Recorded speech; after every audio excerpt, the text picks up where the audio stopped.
It's one of the most talked about traditional media companies when it comes to developing digital. I spoke to New York Times Company CEO Mark Thompson earlier about growing those digital revenues. But first, here are some highlights from his discussion on stage.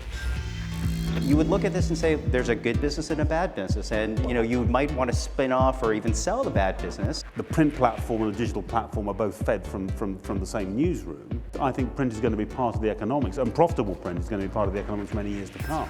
How do you transition away from a declining but profitable business to a growth one that's not generating the same Cross out the money word right now? business and use the word platform. So let's talk about the digital side of the business then. It's growing very nicely. You're at about 910,000 digital subscribers. The large majority of them are core.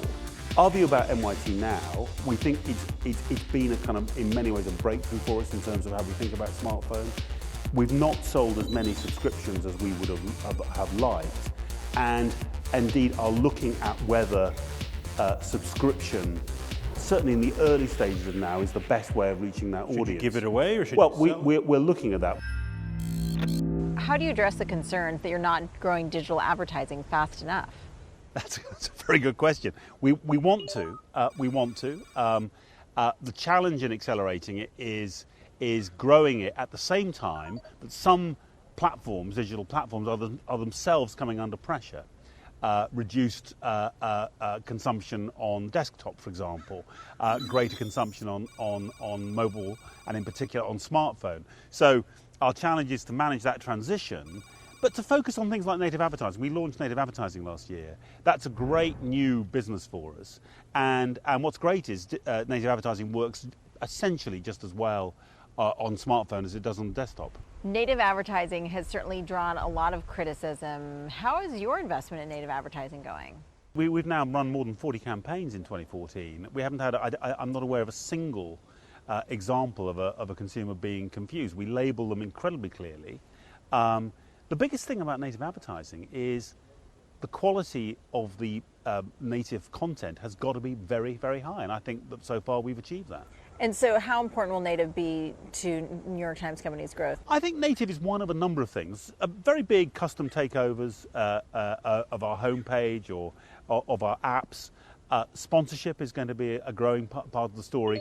So distinctive, high value, very unique ad expressions alongside some programmatic and traditional digital banner. But if you like, the traditional digital banner ads, rather funny to talk about it as traditional, but it's now 20 years old, is probably going to decline. Where are you investing right now? We are certainly investing in video. We're investing in fundamental audience development to grow our digital audience. We're continuing to invest in digital products, and we're investing strongly in our digital ad capability. And so, the native advertising, we created a studio to make many of those ads last year.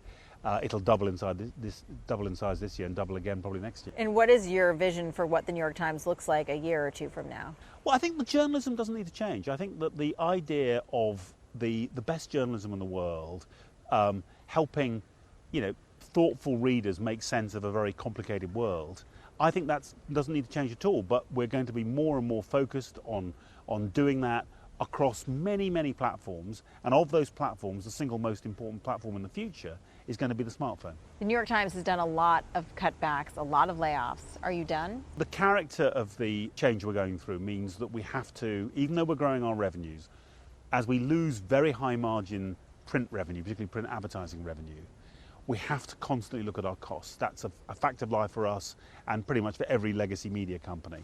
But particularly when it comes to the newsroom, of course, we know that damaging the journalism, losing too much of the great talent we've got, will in the end damage the business as well. So we tread very carefully, and we certainly have no more plans for layoffs at the moment.